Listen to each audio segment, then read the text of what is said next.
तो यस, बहुत सारे बच्चे बोल रहे थे कि बायोलॉजी का फर्स्ट चैप्टर जो है वो आप डाल नहीं रहे हो वीडियो, तो इसलिए मैं आज बायोलॉजी का फर्स्ट चैप्टर डाल रहा हूँ। ठीक है, हेरिडिटी एंड एवोल्यूशन, ये टॉपिक अपने को देखना है। सबसे पहले हम बात करेंगे हेरिडिटी की।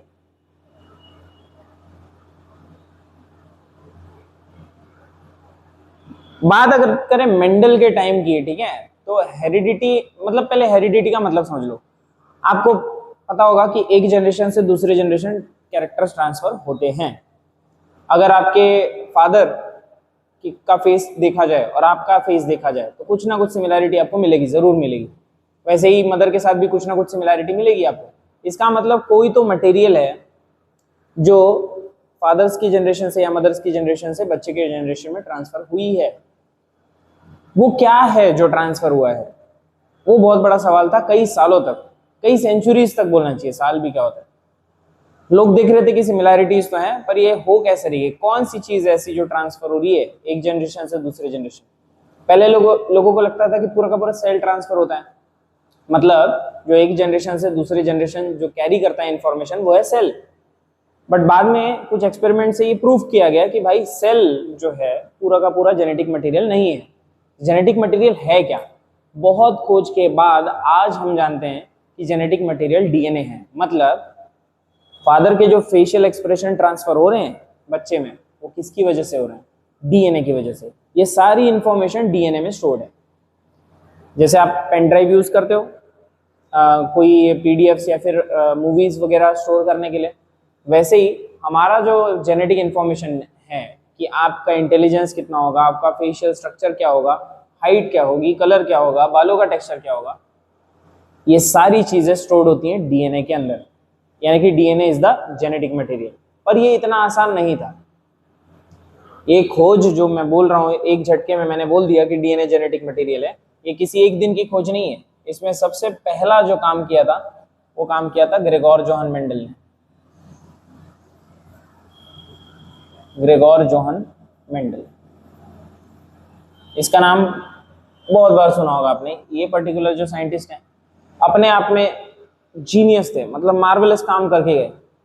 बट कहते हैं ना कि लोगों को कदर नहीं होती अच्छे काम की, तो उनके टाइम पे कोई इतना ब्रिलियंट था ही नहीं कि इतना आगे का वो सोच पाए। इनके एक सारे एक्सपेरिमेंट्स को 9th में आपको थे एक्सपेरिमेंट्स, आई होप आप सभी को पता होंगे।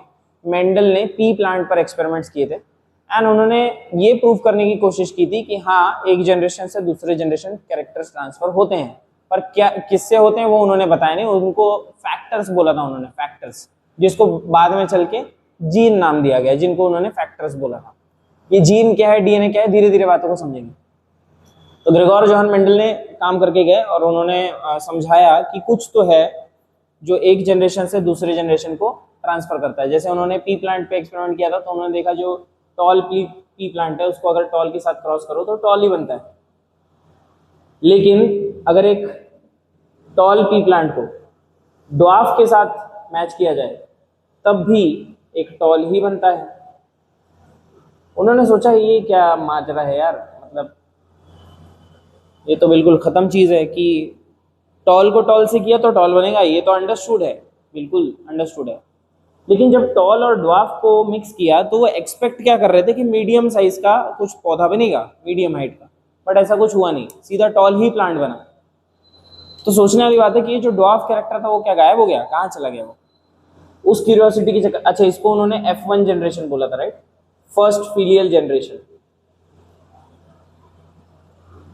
यस, तो फर्स्ट फिलियल जनरेशन में जो ड्वार्फ कैरेक्टर था पूरी तरीके से कहीं ना कहीं गायब ही हो गया था।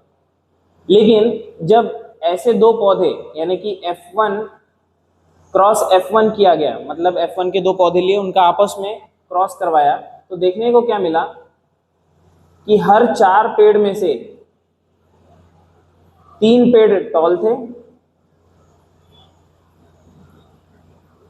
और 1 पेड़ बेटा ड्वार्फ था। अमेजिंग।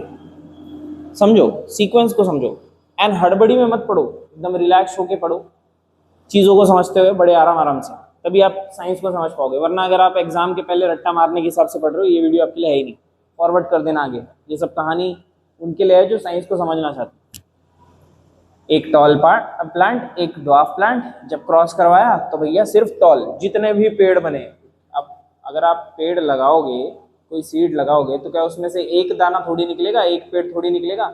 बहुत सारे सीड हैं, सबको लगाओगे आप, देखने को क्या मिला? जितने भी सीड निकले इसमें से सब लगा दिए जमीन में, लेकिन एक भी ड्वार्फ प्लांट उगा ही नहीं वहां पे, सारे के सारे टॉल हो गए। तो मेंडल ने वही सोचा कि ड्वार्फ कहाँ गायब हो गया, बड़ा ही क्यूरियस हुआ, बड़ा रातों की नींद उड़ गई उसके। उसके बाद क्या किया, टॉल जो प्लांट था F1 जनरेशन का, सोचा चलो एक जनरेशन और उगा के देखते हैं, पी प्लांट देखते हैं आगे क्या होगा।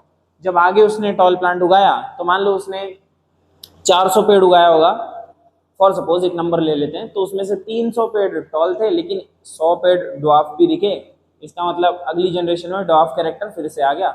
मतलब कुछ ऐसा गायब नहीं हुआ था, बस ऐसा हुआ था कि वो एक्सप्रेस नहीं कर पा रहा था एक अपने आप को। यहीं से उसने कॉन्सेप्ट दिया था डोमिनेंट और रेसेसिव फैक्टर का।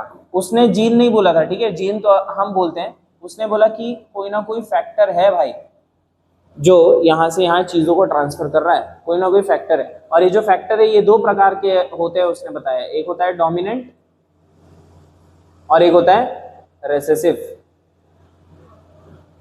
डोमिनेंट को उसने कैपिटल से दर्शाया था और रेसेसिव को स्मॉल से। क्या होता है ये डोमिनेंट? डोमिनेंट का मतलब वो अपने आप को एक्सप्रेस करेगा चाहे कोई भी हालात हो, कोई भी हालात हो। अगर उसके साथ टॉल वाला जीन है तब भी टॉल एक्सप्रेस होगा, और ड्वार्फ वाला जीन है तो भी एक्सप्रेस होगा। बोलने से नहीं समझ में आएगा, देखो ध्यान से। उसने बोला किसी भी कैरेक्टर के हर व्यक्ति में दो दो जीन्स होते हैं। आज हम जानते हैं कि हमारे अंदर जैसे आंखों का कलर है, उसके लिए दो जीन्स है, एक मदर से आया होगा और एक फादर से आया होगा। लेकिन हाँ, हमारी आंखें क्या है, एक अलग कलर की और एक अलग कलर की होती है? नहीं होती, तो एक ही कलर की है दोनों। तो दैट मीन्स क्या, दोनों में से किसी एक का जीन जो है वो डोमिनेंट हुआ यानी एक्सप्रेस हुआ, और एक जीन एक्सप्रेस नहीं हुआ।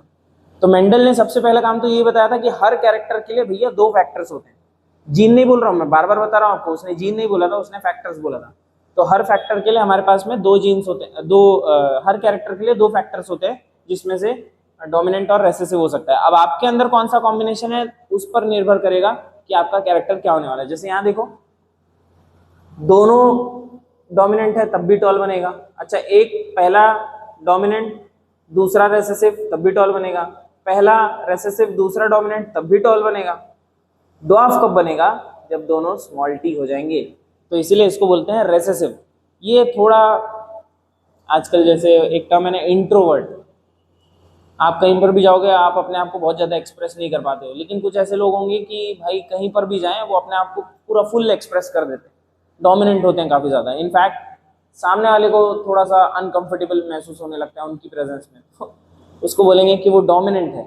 जबकि कुछ ऐसे लोग होते हैं जो एकदम दुख के रहेंगे, है ना, कहीं पर भी जाएंगे किसी भी फंक्शन में एक जगह पे छुपे रहेंगे। तो ऐसे लोग सिर्फ तभी एक्सप्रेस कर पाते हैं अपने आप को जब उन्हीं जैसा कोई व्यक्ति साथ में आ जाए। जब दो इंट्रोवर्ट लोग होते हैं ना, तब आप सुनिए उनकी बातें, बहुत ज़्यादा बात करते हैं। तो वही रेसेसिव का वही मतलब होता है, ऐसा जीन जो अपने जैसे ही कोई जीन के साथ अपने आप को एक्सप्रेस कर पाएगा। अगर डोमिनेंट वाला जीन उसके साथ बैठ जाए वो अपने आप को एक्सप्रेस नहीं करेगा। तो ये सब किसने बताया? ये सब बताया मेंडल ने। अपने कौन से एक्सपेरिमेंट से? पी प्लांट के एक्सपेरिमेंट में। आपको समझना जरूरी है कि उसने ये कंक्लूजन पे वो पहुंचा कैसे। पहुंचा ऐसे कि पहले इसमें तो पूरा गायब हो गया था, ड्वार्फ कैरेक्टर ही गायब हो गया, लेकिन सेकंड जनरेशन में वापस ड्वार्फ कैरेक्टर आया। वो ऐसे क्योंकि इसका जो कॉम्बिनेशन था बेटा वो था कैपिटल टी स्मॉल टी, इसका भी जनरेशन था कैपिटल टी स्मॉल टी। पहला जो टॉल लिया था उसने वो था कैपिटल टी, दूसरा जो ड्वार्फ लिया था उसने वो लिया था स्मॉल टी। तो जब इनका क्रॉस करवाया तो ये कॉम्बिनेशन बना। अब ऐसे दो पेड़ लिए उनका कॉम्बिनेशन बनाया तो टोटल 4 टाइप के कॉम्बिनेशन बनते हैं। तो उससे उसने प्रूव किया कि क्यों ऐसा हो रहा है कि 400 पेड़ों में से 300 पेड़ टॉल है और 100 पेड़ ड्वार्फ है, ऐसा क्यों हो रहा है वो उसने समझाया। मतलब उस टाइम पे आप समझो जब सही से न्यूक्लियस के बारे में भी पता नहीं था, तो वो बंदा जीन लेवल की बातें कर रहा था। जीन क्या होता है समझ लो ध्यान से। सेल होता है, सेल के अंदर न्यूक्लियस होता है, न्यूक्लियस के अंदर क्रोमोसोम्स होते हैं और क्रोमोसोम्स के अंदर डीएनए होता है और डीएनए के अंदर जीन होता है। देखो सीक्वेंस देखो, कितनी गहरी बात कर रहा था वो अपने टाइम पे, इसलिए तो लोगों को समझ नहीं आई। जो भी अच्छा व्यक्ति अगर कोई काम कर रहा है, ये उसका सक्सेस इस पर डिपेंड करता है कि आसपास के लोग कितने इंटेलिजेंट है। अगर आप बेवकूफों के बीच में इंटेलिजेंट बातें करोगे, आप बेवकूफ साबित हो जाओगे उन सबके सामने। क्योंकि वो आपकी बात मानने नहीं वाले। वही मेंडल के साथ हुआ। उस टाइम पे न्यूक्लियस के बारे में ही पता नहीं था, और ये भाई साहब न्यूक्लियस के अंदर, क्रोमोसोम के अंदर क्रोमोसोम के अंदर, डीएनए के अंदर जीन जो होता है, वो इसकी बात कर रहे थे। लोग यहीं नहीं पहुंच पाए और आप यहाँ की बात करोगे तो कैसे लोग मानने वाले।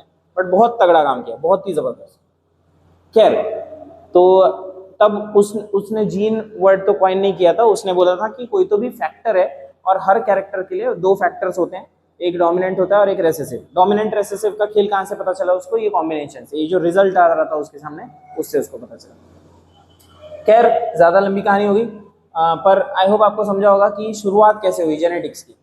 आगे चल के और भी साइंटिस्ट आए वहां पे। अच्छा, ये बड़ी बात इंपॉर्टेंट है कि ये मर चुका था, जो मेंडल है वो मर चुका था। उसके मरने के बाद 3 साइंटिस्ट थे, उन्होंने उसका वर्क रिपब्लिश किया। रिपब्लिश्ड। कौन वो साइंटिस्ट थे जिन्होंने रिपब्लिश किया? तीनों साइंटिस्ट का नाम बताता हूं मैं आपको। एक था वॉन शेरमार्क,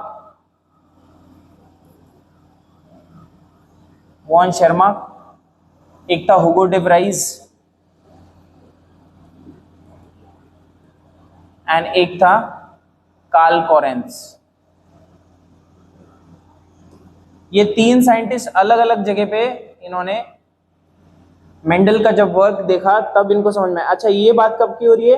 ये बात हो रही है 1900 की, 1900 या 1901 की बात है, जब मेंडल का काम जो है कुछ साइंटिस्टों को समझ आया। उसके पहले तो मेंडल का काम ही समझ नहीं आ रहा था लोगों को।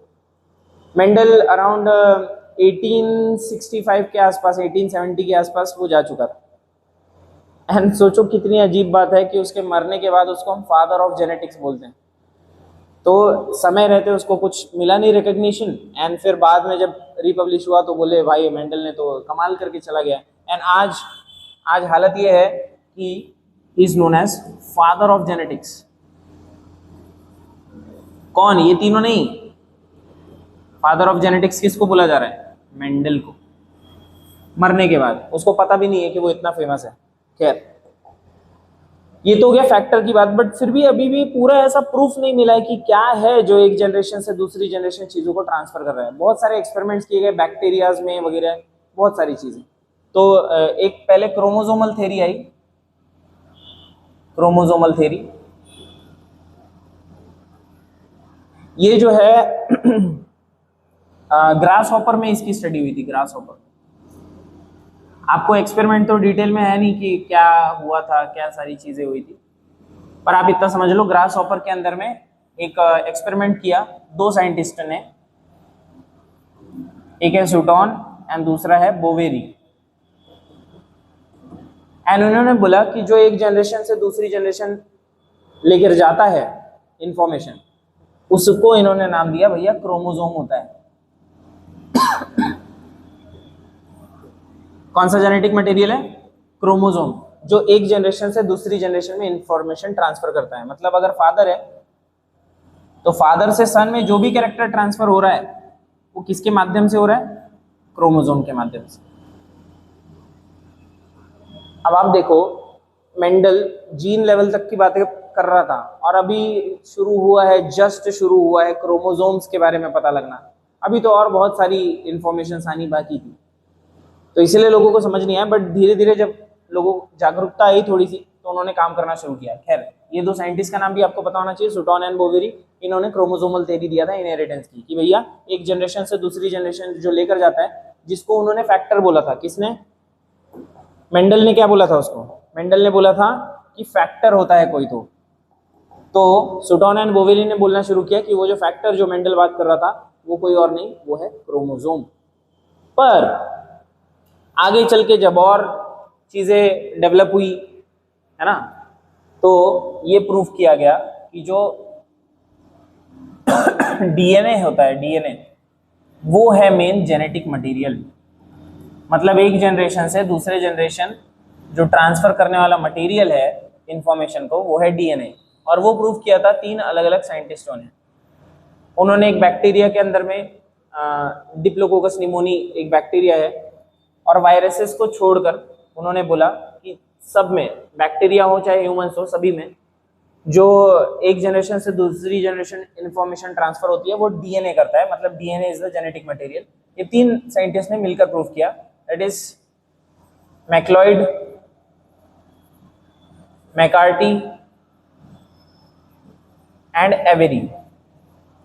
तो एवेरी, मैक्लॉयड एंड मैकार्टी, ये 3 साइंटिस्ट थे जिन्होंने ये प्रूव किया कि DNA is the genetic material. Exception था, एक्सेप्ट वायरसेस।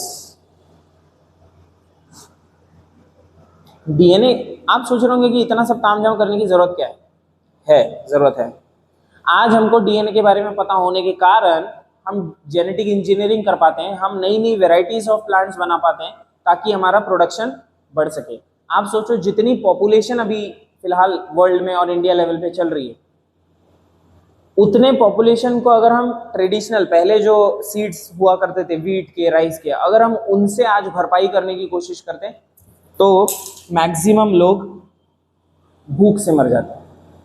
एंड ये हालत थी सच में ग्रीन रेवोल्यूशन के पहले। ग्रीन रेवोल्यूशन जब आया, मतलब जब ये क्रांति आई, हरित क्रांति कहते हैं, जब नए नए सीड्स डेवलप किए गए यूजिंग डीएनए, जेनेटिक इंजीनियरिंग, उसके पहले तक भारत में भूखमरी आ चुकी थी। हम लोग इंपोर्ट करते थे बाहर से ग्रेन्स को, एंड बाहर के लोग यानी अमेरिकन और ब्रिटिशर्स हमको कौन से ग्रेन देते थे मालूम है? जो वो सुअरों को खिलाते ना, पिग्स को अपने, वो इंडिया को भेजा जाता था।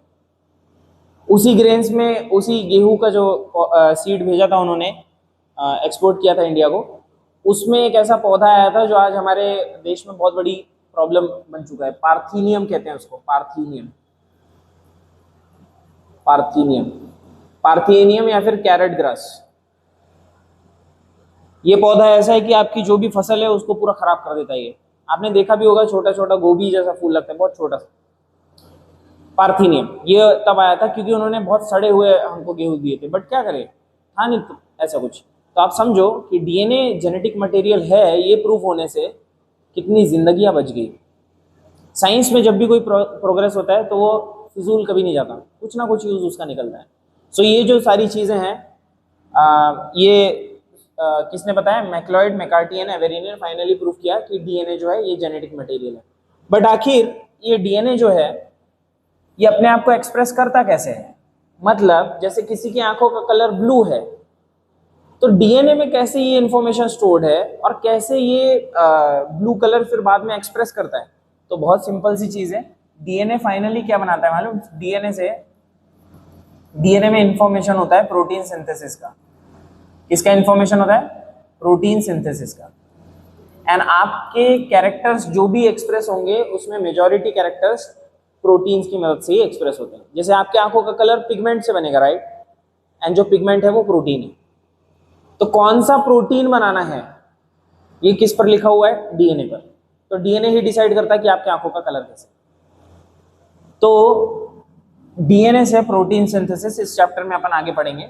डीएनए से प्रोटीन सिंथेसिस कैसे होता है वो आपको बहुत इंपॉर्टेंट है और वो पढ़ना चाहिए। आपको पढ़ाऊंगा मैं, 3 स्टेप्स में होता है, बड़े ही इंपॉर्टेंट 3 स्टेप्स। ट्रांसक्रिप्शन,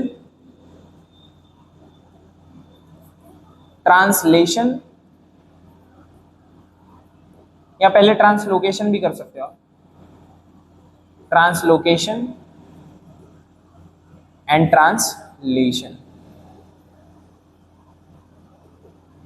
ये 3 प्रोसेसेस हैं जिसकी मदद से डीएनए से प्रोटीन फाइनली बनता है। तो ठीक है, ये वीडियो बहुत ज़्यादा लंबा ना हो जाए इसलिए आज इसको यहीं ख़त्म करते हैं। एंड आपको जो भी इन्फॉर्मेशन मैंने बताई है, देखो किसी भी चैप्टर का इंट्रोडक्शन बहुत इंपॉर्टेंट होता है। अगर आपने इंट्रोडक्शन में हुक पकड़ लिया तो आप उस सब्जेक्ट को एकदम मास्टर कर लोगे, वरना थोड़ा मुश्किल होता है। अगर आप रट्टा मारने के हिसाब से देखोगे मुश्किल है। तो आप बने रहिएगा, ये मेथड्स में नेक्स्ट क्लास में बताऊँ। Thank you for